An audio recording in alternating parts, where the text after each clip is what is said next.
Supreme court से आज दो बड़ी खबरें सामने आई हैं।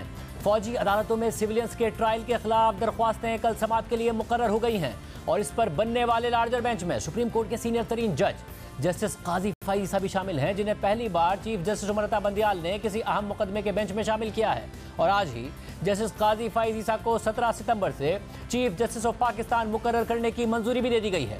फौजी अदालतों में सिविलियंस के ट्रायल के हवाले से जिसके खिलाफ साबिक chief justice Jawad S Khawaja, chairman PTI Aitzaz Ahsan और सरदार लतीफ खोसा ने दरख्वास्तें दायर की हैं। चीफ जस्टिस उमर अता बंदियाल ने अपनी सरबराही में इन दरख्वास्तों पर 9 रुकनी बेंच बना दिया है, जो कल दिन 11:15 बजे समाअत करेगा। सुप्रीम कोर्ट के सीनियर तरीन जज जस्टिस काजी फाइज ईसा भी 9 रुकनी लार्जर बेंच का हिस्सा हैं। जस्टिस काजी फाइज ईसा को सीनियर तरीन जज होने के बावजूद किसी अहम मुकदमे की समाअत में शामिल नहीं किया जा रहा था और ना ही चीफ जस्टिस उमर अता बंदियाल उन्हें किसी बेंच में अपने साथ बिठा रहे थे। यही सूरत हाल जस्टिस सरदार तारिक मसूद के साथ भी थी, लेकिन आज जहां जस्टिस काजी फाइज ईसा की आइंदा चीफ जस्टिस तैनाती का नोटिफिकेशन आते ही उन्हें भी बेंच में शामिल किया गया है, बल्कि दूसरे सीनियर तरीन जज जस्टिस सरदार तारिक मसूद को भी शामिल कर लिया गया है। इसके अलावा justice Ijazul Ahsan, justice Mansoor Ali Shah, justice Munib Akhtar, justice Yahya Afridi, justice Mazahir Ali Naqvi और जस्टिस आयशा मलिक भी बेंच का हिस्सा हैं। गुज़िश्ता रोज़ चीफ जस्टिस उमर अता बंदियाल से सीनियर वकला एतजाज अहसन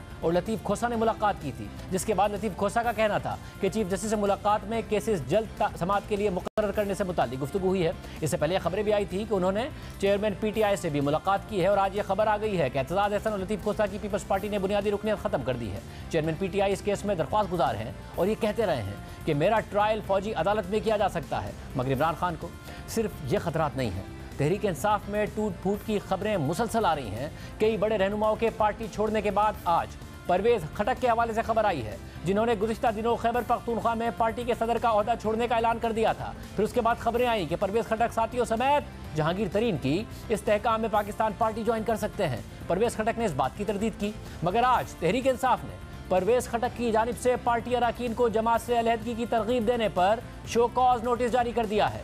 PTI के एलामिया के मुताबिक परवेज खटक के खिलाफ पार्टी सतह पर कार्रवाई का आगाज कर दिया गया है और मरकजी सेक्रेटरी जनरल उमर अयूब ने उन्हें इज़ारे वजूह का नोटिस जारी किया है। नोटिस में कहा गया है कि आप पार्टी अरकान से रवाबित कायम करके जमात से अलहदगी इख्तियार करने पर उकसा रहे हैं, लिहाजा 7 दिन में इस तासुर के हवाले से अपना मुफस्सिल जवाब दाखिल करें। जवाब तसल्ली बख्श ना होने या नोटिस के जवाब से गुरेज करने पर कार्रवाई आगे बढ़ाई जाएगी। और दूसरी तरफ तहरीक इंसाफ के साबिक सेक्रेटरी जनरल असद उमर के इंकिशाफात ने जहां PTI और इमरान खान को एक्सपोज कर दिया है, तो वहीं खुद अपने आप को भी चार्जशीट कर दिया है और ये वाजे कर दिया है कि बतौर जमात कैसे तहरीक इंसाफ के रहनुमा अपने वोटर सपोर्टर को गुमराह कर रहे थे, जिन बातों पर वो खुद यकीन नहीं रखते थे या उन्हें दुरुस्त नहीं समझते थे, मगर फिर भी वो ये बातें फैलाते गए और अवाम की जहन साजी करते चले गए। असद उमर, फवाद चौधरी और दीगर रहनुमा आज इमरान खान के कई फैसलों से लाताल्लुकी का इजहार कर रहे हैं और उनकी हिकमत अमली को गलत करार दे रहे हैं, मगर जब तक 9 मई का वाकया नहीं हुआ था तब तक यही रहनुमा आगे बढ़कर इमरान खान की तमाम पॉलिसीज का प्रचार करते थे, मीडिया में उनका दिफा करते थे, दलाइल के अनबार लगाते थे और इन फैसलों को दुरुस्त करार देते थे। अपनी हुकूमत के खात्मे से कुछ दिन पहले इमरान खान ने एक साइफर लहराकर अमरीकी साजिश का बयानिया बनाया और जिसने इस बयानिए पर सवाल उठाया उसे अमरीकी एजेंट करार दे दिया। सहाफ़ियों, पार्लियामेंटेरियंस, मीडिया हाउसेज पर अमरीका से पैसे लेने का इल्ज़ाम लगा दिया। मुल्क की अस्करी क़यादत को मीर जाफ़र और मीर सादिक करार दे दिया। अपनी सियासत को जिहाद और हकीकी आज़ादी का नाम देकर उसे हक़ व बातिल की जंग करार दे दिया। मजहब कार्ड खेला, गद्दारी का कार्ड खेला और मुल्क की सियासत, मईशत और खारजा पॉलिसी को ही कटहरे में लाकर खड़ा कर दिया। और तहरीक इंसाफ के रहनुमाओं ने आगे बढ़कर इस सब का दिफा किया, मगर आज यही रहनुमा कह रहे हैं कि जो कुछ गुज़िश्ता 1 साल में हो रहा था तो 9 मई का वाकया होना ही था। अहम बात यह है कि जब इमरान खान ने अमरीकी साइफर लहराया, अमरीकी साजिश का बयानिया बनाया, तो कुछ अरसे बाद उनकी कुछ ऑडियोज़ लीक हो गई, जिनमें इमरान खान कह रहे थे कि हमें साइफर के मामले पर खेलना है, मीर जाफ़र, मीर सादिक की ब्रांडिंग करनी है। इस वक्त अवाम के जहन जरखेज मैदान बने हुए हैं, इस बयानिए को स्पून फीड करना है। जबकि इमरान खान के प्रिंसिपल सेक्रेटरी आज़म खान उन ऑडियोज़ में कह रहे थे कि साइफर से मुतालिक मीटिंग कर लें, मैं उस मीटिंग की अपनी मर्जी के मिनट्स बना दूंगा। लेकिन एक ऑडियो में असद उमर को इमरान खान से ये पूछते हुए सुना जा सकता है कि आप जानकर लेटर कह रहे हैं, ये लेटर नहीं, मीटिंग की ट्रांसक्रिप्ट है।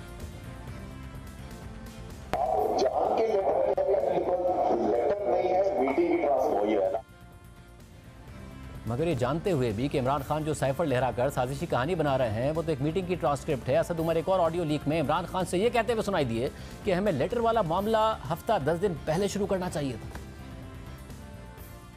और चीज़ें मैं हाइंडसाइट में ना, ये जो हम अब कर रहे हैं ना, ये लेटर वाला, ये जरा हफ्ता 10 दिन पहले, यानी असद उमर साजिशी कहानी की असल हकीकत से वाकिफ थे और उस पर यकीन भी नहीं रखते थे। उन्हें पता था कि इमरान खान झूठ बोल रहे हैं, मगर फिर भी इमरान खान के साथ मिलकर अमरीकी साजिशी बयानिए को हकीकत करार देते रहे, अवाम में झूठ फैलाते रहे और मौजूदा हुकूमत को अमरीका की मुसल्लत करदा इम्पोर्टेड हुकूमत कहते रहे और अवाम को गुमराह करते रहे। पाकिस्तान के अंदर एक साजिश के तहत एक रजीम चेंज ऑपरेशन होता है, बाहर से बैरूनी मुदाखलत हो रही है। अगर अदम एतमाद की तहरीक कामयाब नहीं होती, अगर इमरान खान वजीर आजम रहते हैं तो खौफनाक इसके नताइज आ सकते हैं। अब इसके अंदर किरदार कौन कौन है, उसमें एक के ऊपर तो कोई शक ही नहीं है और वो नवाज शरीफ है। ये जो इम्पोर्टेड वजीर आजम है, जिन बेचारों को आज तक ये नहीं समझ में आ रही कि उनको क्यों बिठा दिया गया इस कुर्सी पे और किसने बिठा दिया है। एक गैर फितरी इम्पोर्टेड हुकूमत के बस की बात नहीं है। 8 मार्च को ये इम्पोर्टेड हुकूमत जो है वो अदम एतमाद की तहरीक जमा कराते हैं। ये इम्पोर्टेड हुकूमत, बुज़दिल लोगों, इम्पोर्टेड हुकूमत वालों, आओ। इसके अलावा तहरीक इंसाफ के रहनुमा ट्विटर पर इम्पोर्टेड हुकूमत नामंजूर और लेकर रहेंगे आज़ादी जैसे ट्रेंड्स इस्तेमाल करते रहे। अपने ट्वीट्स में बार बार इम्पोर्टेड हुकूमत और इम्पोर्टेड फैसले जैसे अल्फाज इस्तेमाल करते रहे। इस ट्रेंड के जरिए एक झूठी कहानी के हक में अवाम की जहन साजी की जाती रही और असद उमर इस ट्रेंड का क्रेडिट लेते नजर आए। हमारा जो ऑफिशियल ट्रेंड है वो है क्या, इम्पोर्टेड हुकूमत नामंजूर, और पाकिस्तान की तारीख का सबसे बड़ा ट्रेंड है। आज तक कोई पाकिस्तान में ट्विटर की तारीख में इसका अशर अशीर भी नहीं गुजरा। और ये आपको पता है कि दुनिया के टॉप ट्रेंड्स में 5 दिन में 3 दफ़ा आया और एक दफ़ा ये नंबर 1 पे दुनिया के ट्रेंड में पहुंचा। 60 लाख के करीब लोग ट्वीट कर चुके हैं। यानी वाज़ेह है कि इमरान खान के जिस बयानिए पर असद उमर को खुद यकीन नहीं था, उन्हें अंदाज़ा था कि यह गलत बयानी है, उसकी बुनियाद पर वो अवाम को मुसलसल गुमराह कर रहे थे। और आज इमरान खान ने खुद अमरीकी साजिशी बयानी से यूटर्न ले लिया है, सारा इल्ज़ाम जनरल बाजवा पर लगा दिया है। मगर पीटीआई से अकेले असद उमर ही नहीं थे जिनको बैरूनी साजिश के बयानी पर पूरी तरह यकीन नहीं था। गुज़िश्ता साल अक्टूबर में सदर मुमलिकत डॉक्टर आरिफ अलवी ने भी कहा था कि मैं साजिश के हक़ाइक़ से मुत्तफ़िक नहीं हूँ, इसलिए चीफ जस्टिस से तहकीकात के लिए कहा। फिर आरिफ अलवी पर तनकीद हुई कि इमरान खान अमरीकी साजिश का बयानिया बना रहे हैं, मगर उन्हीं की पार्टी से ताल्लुक़ रखने वाले सदर मुमलिकत इमरान खान के बयानी पर शक का इजहार कर रहे हैं, तो मुल्क के सदर को भी वजाहत देना पड़ी। उनकी तरफ से अगले दिन ही ये बयान सामने आया कि साइफर के हवाले से सदर के बयान को मुकम्मल तौर पर सियाक व सबाक से हटकर पेश किया गया। यानी सदर मुमलिकत को भी साजिशी बयानी पर शुकूक व शुबहात थे, मगर उन्हें भी पार्टी दबाव की वजह से वजाहत देना पड़ी। मगर खुद देखिए कि सदर आरिफ अलवी के बयान में कुछ भी सियाक व सबाक से हटकर नहीं था। वो ख़त चीफ जस्टिस को भेजा, आई एम कन्विंस्ड कि इसके ऊपर तहकीकात होनी चाहिए। I am not convinced on the fact कि साजिश हुई, मगर मेरे शुबहात हैं अच्छा कि तहकीक हो। इसके अलावा असद उमर 9 मई के हवाले से अब जाकर ये बता रहे हैं कि वो उस 6 रुकनी कमेटी में शामिल ही नहीं थे जो इमरान खान ने अपनी गिरफ्तारी की सूरत में पार्टी चलाने के लिए बनाई थी। लिहाजा उन्हें नहीं पता कि 9 मई के हवाले से क्या हिकमत अमली बनाई गई थी। इमरान खान की हिकमत अमली से मैं मुत्तफिक नहीं हूँ, मैं पहले से इख्तलाफ कर रहा था। जिस तरफ पहले चीज़ें जा रही थी वो 9 मई को हमें होता हुआ नजर आया। जो स्ट्रैटेजी हम इस वक्त फॉलो कर रहे हैं, और वो इमरान खान लीडर हैं, उनका सवाबदीद है, वो जो मर्जी स्ट्रैटेजी अडॉप्ट करना चाहे करे, मैं उससे एग्री नहीं करता। 9 मई के बाद आप इख्तलाफ कर रहे थे या 9 मई से पहले से। लेकिन जो चीजें हम बात पहले कह रहे थे कि जिस तरफ जा रही हैं चीजें, वो हमें 9 मई को होती हुई नजर आई। चाहे उसके अंदर कंस्पिरेसी वाला एलिमेंट भी शामिल हो, फायदा भी लोगों ने उठाया, मैं वो भी शामिल कर लूं, लेकिन कुछ हो रहा था मुल्क में जो हमें मई 9 होता हुआ नजर आया। डू यू थिंक आप लोगों ने 9 मई को मिसमैनेज किया? आपकी बात सुन के मुझे पहली चीज ये लगती है कि जैसे ये तो होना ही था जी, जो 9 मई को हुआ। हाँ। मगर यही असद उमर 9 मई को जब इंटरव्यू दे रहे थे तो 9 मई के वाकयात का दिफा कर रहे थे, उसे साजिश करार दे रहे थे और दलीलें दे रहे थे। एक तो है बहुत बड़ी तादाद में आपके ख्याल में तहरीक इंसाफ के पास इतने वर्कर हैं जो इस वक्त आपको सड़कों में नजर आ रहे हैं, पाकिस्तान की आवाम निकली हुई है, तो वो किसी पार्टी की तंजीमी स्ट्रक्चर के कंट्रोल में भी नहीं है। तो हर काम हमें ये लगता है कि कुछ एक्शन ऐसे हो रहे हैं, आग लगाई जा रही है, तोड़ फोड़ की जा रही है, जो जान के प्री प्लान की जा रही है ताकि उसका मलबा तहरीक इंसाफ और इमरान खान पे डाला जा सके। यहाँ भी वाज़ेह है कि असद उमर जो अवाम को 9 मई को बता रहे थे वो खुद भी उस पर यकीन नहीं रखते थे, मगर अवाम को गुमराह कर रहे थे, बिल्कुल वैसे ही जैसे फवाद चौधरी और बाकी रहनुमाओं ने किया। फवाद चौधरी ने 9 मई के वाक़यात के तनाजुर में तहरीक इंसाफ छोड़ दी और उन वाक़यात की मजम्मत भी कर दी, लेकिन फवाद चौधरी उन अफराद में शामिल थे जो इस वाक़े के बाद भी उसका दिफा कर रहे थे और उसका जवाब पेश कर रहे थे। 10 मई को फवाद चौधरी ने ट्वीट किया कि मैंने तो कल ही कहा था कि अगर इमरान खान को गिरफ्तार किया गया तो ऐसी तहरीक चलेगी जिसका कोई लीडर नहीं होगा, और आज ये तहरीक शुरू हो गई है। मगर आज इसी तहरीक को गलत करार देकर फवाद चौधरी पीटीआई और इमरान खान से अलग हो चुके हैं और इस्तेहकाम पाकिस्तान पार्टी ज्वाइन कर चुके हैं। यानी जिस बात पर वो खुद यकीन नहीं रखते थे उस पर आवाम को भड़का रहे थे, और आज कारकुन जेलों में हैं और फवाद चौधरी इस्तेहकाम पाकिस्तान पार्टी में हैं। इसके साथ साथ असद उमर ने कौमी असम्बली से पीटीआई के इस्तीफ़ों के फैसले से भी खुद को अलग कर लिया है और ये मौक़िफ़ अख्तियार किया है कि वो खुद शाह महमूद कुरैशी और 80% MNAs कौमी असम्बली से इस्तीफ़ों के खिलाफ थे, लेकिन फवाद चौधरी सख्तामी थे। MNA रेजिग्नेशन 80% के करीब MNAs जो हैं इस फैसले के खिलाफ थे। शाह महमूद खिलाफ थे, मैं खिलाफ था। फवाद चौधरी बहुत स्ट्रांगली सपोर्ट करते थे कि करना चाहिए। आज भी वो कहते हैं बेहतरीन फैसला था। एंड में फैसला हुआ और खान साहब ने फैसला भी बड़ा जबरदस्त किया, तो बहुत जबरदस्त उन्होंने 2 दिन सुनते रहे सबकी बात। एंड में बोलते हैं देखो मैं करने जा रहा हूँ रिजाइन, नहीं करना है करो, नहीं करना ना करो। तो उस लिहाज से जमहूरी था वो। मगर दिलचस्प बात यह है कि असद उमर 80% MNAs के साथ खुद भी इस फैसले के हक में नहीं थे और इसे गलत हिकमत अमली समझते थे, लेकिन फिर भी पार्टी कारकुनों के सामने इस गलत फैसले को एक बेहतरीन फैसले के तौर पर पेश करने में आगे थे। और जब हुकूमत इस्तीफे कबूल नहीं कर रही थी तो उन्हें ताना दे रहे थे कि हुकूमत डरी हुई है। खौफ की हालत ये है कि हम इलेक्शन मांगने आ रहे हैं, हम इस्तीफे देने के लिए आ रहे हैं, हमारे MNAs आकर अपना इस्तीफा पेश करना चाहते हैं और वो खौफजदा होके डर के भाग के पता नहीं किधर छुप।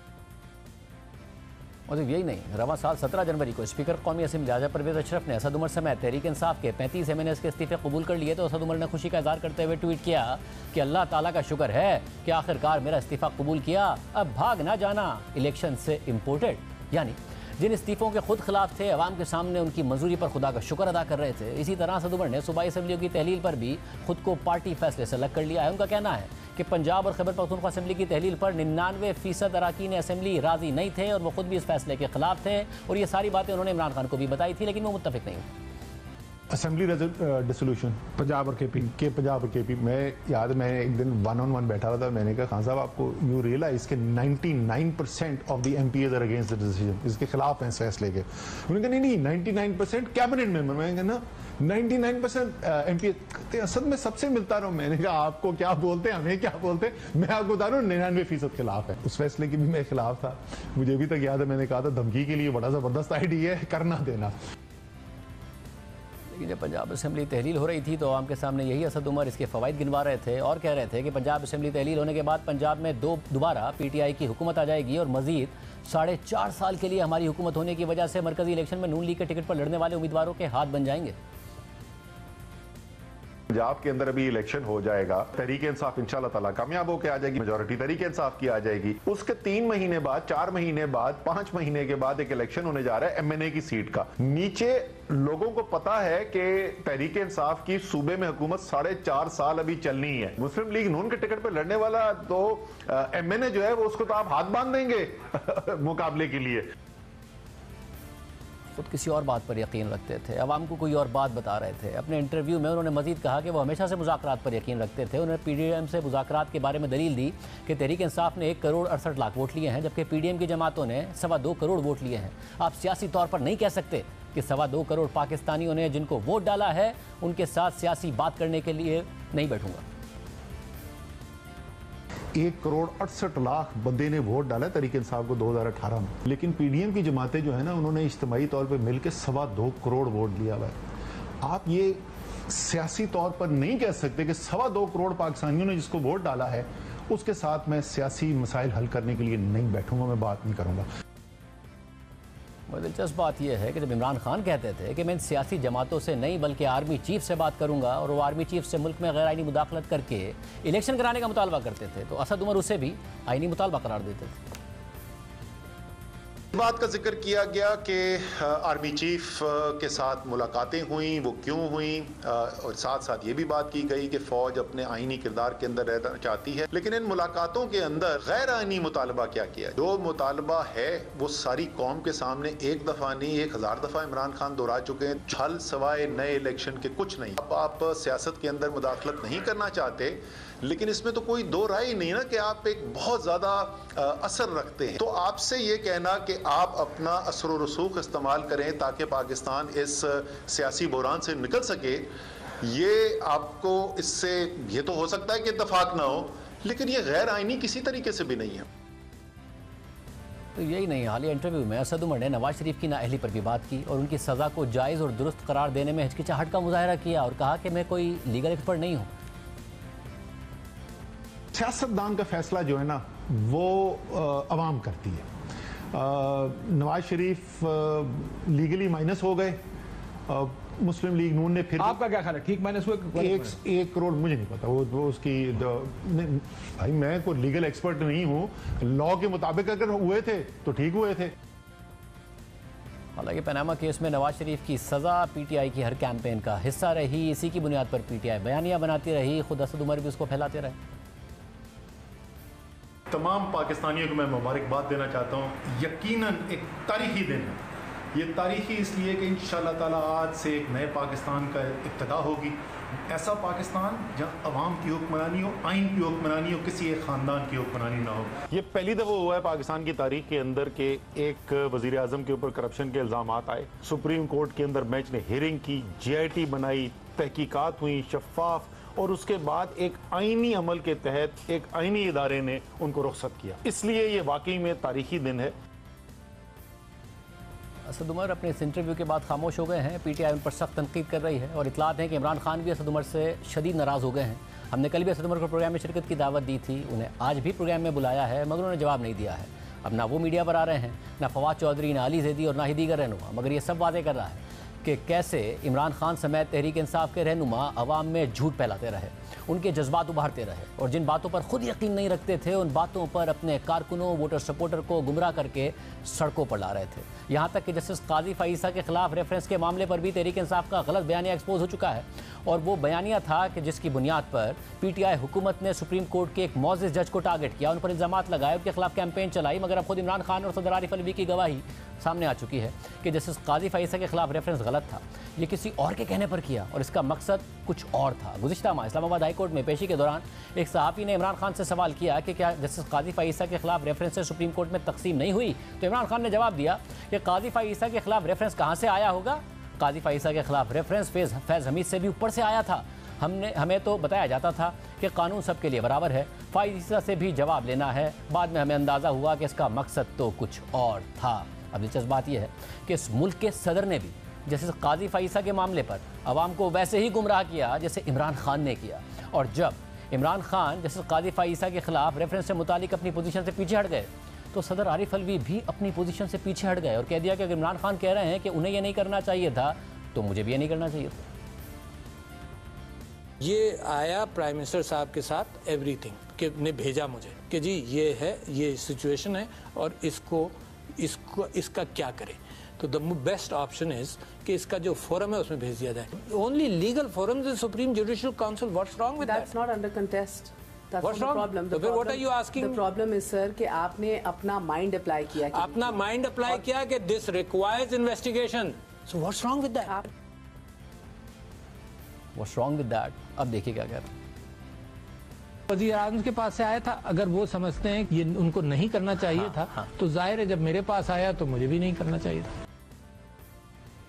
और फिर आज Imran Khan rule of law और आज़ाद अदालतों के दावेदार हैं। इसके अलावा जब ये केस सुप्रीम कोर्ट में चल रहा था तो उस वक्त के वफाकी वजीर फवाद चौधरी ने जैसे काजी फाइसा पर सख्त तनकीद की थी और अपने ट्वीट में लिखा था कि एक हफ्ते से सुप्रीम कोर्ट के एक अंडर ट्रायल जज की तकरीरें सुन रहे हैं, अगर जवाब दिया तो दुख हुआ से तौहीन होगी के भाषण आ जाएंगे। मोहतरम, अगर आपको भी अपने गॉड फादर इफ्तिखार चौधरी की तरह सियासत का शौक है तो मुस्ताफ़ी होकर काउंसलर का इलेक्शन लड़ लें, मकबूलियत और कबूलियत दोनों का अंदाज़ा हो जाएगा। इस तरीके से आवाम को गुमराह किया जा रहा था। मगर अब जब जस्टिस कादिफा ईसा को रवा साल सितंबर में सुप्रीम कोर्ट का चीफ जस्टिस बनना है और उनसे मुतालिक इमरान खान समेत पूरी तहरीक इंसाफ ने यू टर्न ले लिया है, तो फवाद चौधरी भी अपनी पुरानी पोजीशन भूल गए हैं और अपने एक हालिया इंटरव्यू में कहा था कि हमारा जस्टिस कादिफा ईसा के साथ एहतराम का ताल्लुक है, उनके खिलाफ रेफरेंस फाइल ही नहीं करना चाहिए। हमारा फाइल ईसा साहब से भी एहतराम का ताल्लुक है और उस वक्त जो रेफरेंस गया था वो फ़रोग नसीम साहब लेके गए थे और फ़रोग नसीम साहब के किन इंस्ट्रक्शंस पे ले गए थे वो फ़रोग नसीम साहब को अच्छी तरह पता है। और मैंने तो उस वक्त भी कहा था कि हमें ये रेफरेंस फाइल नहीं करना चाहिए। और हुकूमत को जब जुडिशरी के ख़िलाफ़ इस तरह के रेफरेंसेस फाइल करती है तो लगता है कि हुकूमत दबाव में लाना चाहती है जजेस को। यानी कभी एक झूठ बोलकर एक बयानिया बना दिया तो कभी दूसरा झूठ बोलकर दूसरा बयानिया बना दिया। खुद पता था कि झूठ बोल रहे हैं मगर फिर भी अपने वोटर सपोर्टर को बेवकूफ़ बना दिया और आज बता रहे हैं कि वो पार्टी के अंदर इख्तलाफ करते थे तो मीडिया पे आकर आवाम को गुमराह क्यों करते थे, क्योंकि आज ये रहनुमा खुद अपनी अपनी सियासत बचाने की जंग लड़ रहे हैं मगर कारकुनों के वालिदैन अपने बच्चों की ज़िंदगियाँ बचाने की जंग लड़ रहे हैं।